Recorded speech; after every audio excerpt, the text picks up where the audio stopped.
Every single day you interact with it. You interact with it. You drink it, you cook with it, you take a shower in it. And if you're like most of us, you probably never give it a second thought. I mean, when you turn on the tap, it's just there, right? Because it flows so effortlessly into our homes, water can kind of feel like this unlimited, completely free resource. But in this explainer, we're going to look at the staggering reality behind that illusion. It's a pretty fascinating question when you stop to think about it. Who actually owns the water you drink? Can anyone truly legally own a river, a lake, an underground aquifer, or literally the rain falling from the sky? Well, when you start pulling at this thread, the answer reveals a hidden, multi-billion-dollar global business. We're looking at a vast, wild world of utilities, incredible infrastructure, and high-tech global commerce. Let's dive into part 1, the invisible infrastructure journey, or what happens before that water even reaches your glass. So, to really understand ownership, we've got to peel back the very first layer of this mystery. We need to look at the immense physical reality required before a single drop hits your kitchen sink. Step 1 is collection, right? Actually pulling the raw water from rivers, reservoirs, lakes, or deep, deep underground aquifers. Then, step 2 is where the science happens. The water passes through massive treatment plants where it's meticulously filtered, disinfected, and constantly tested for safety. And finally, step 3 is just the sheer logistics of the whole shebang, delivering that clean water through thousands of kilometers of underground pipelines directly to our homes and businesses.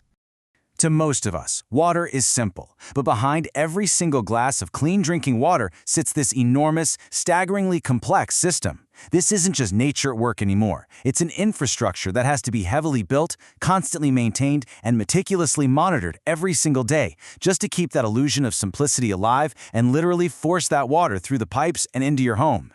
Which brings us to part 2, the ownership complex. Who actually controls it? Let's dive right into the core focus of our explainer here, because this is where the business side of things gets incredibly interesting. See, there's a massive difference between water as a natural resource and the actual infrastructure that manages it. In a lot of countries around the world, the natural water itself, the river, the rain, that's considered a public good, managed under national or local laws. But the infrastructure management, the systems that collect, treat, and deliver that water, those are operated very differently. Some are run entirely by public utilities. Others are managed by private companies operating under strict government regulation. And many others actually operate through these complex joint partnerships between public authorities and private firms. So, when we ask who owns your local water, we're really talking about infrastructure ownership. The exact legal and operational models vary wildly depending on your country and your local laws. But owning the natural resource itself is absolutely not the same thing as managing the multi-billion-dollar infrastructure that actually processes it. So when you pay your monthly water bill, you're generally paying for that infrastructure, not the rain itself. All right, moving on to part 3, the hidden water economy on a global scale. Now that we've got a handle on the local infrastructure, let's zoom out a bit. Let's look at the big picture. Water power is far more than just what we drink. It is literally the fundamental backbone for massive global industries. We're talking agriculture, heavy manufacturing, power generation, vast food production networks, healthcare facilities, and of course, the tech sector. The global water industry includes everything from the utilities themselves to treatment tech, industrial pumps, filtration systems, and huge desalination plants. Together, all of this represents a vast global economy that is entirely reliant on perfectly managed water infrastructure. To put this into perspective, think about this.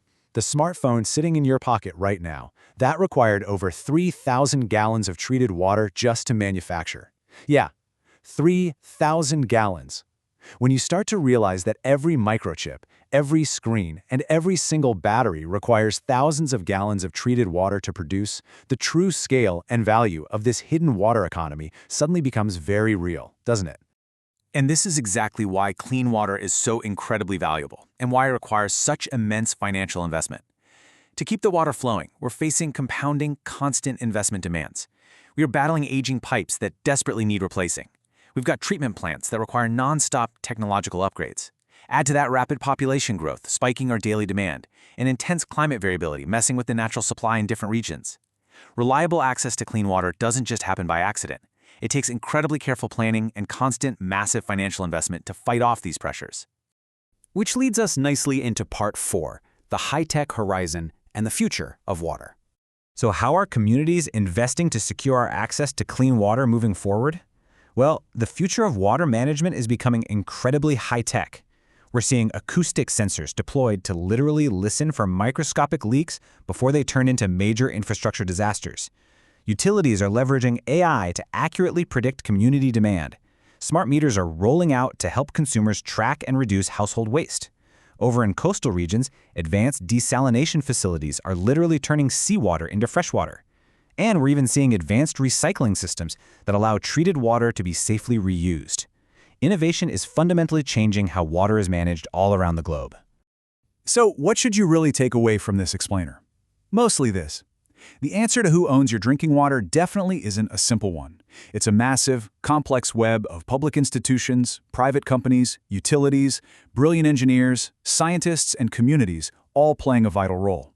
The real value isn't just the natural water itself. It's the vast, highly engineered network of people and infrastructure that pulls off a daily miracle just to bring it safely into your home.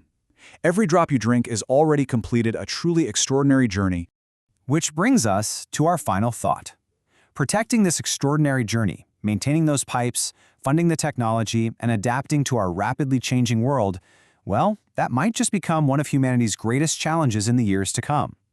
Knowing what it takes to get that water to your glass today, who will manage the journey to your tap tomorrow?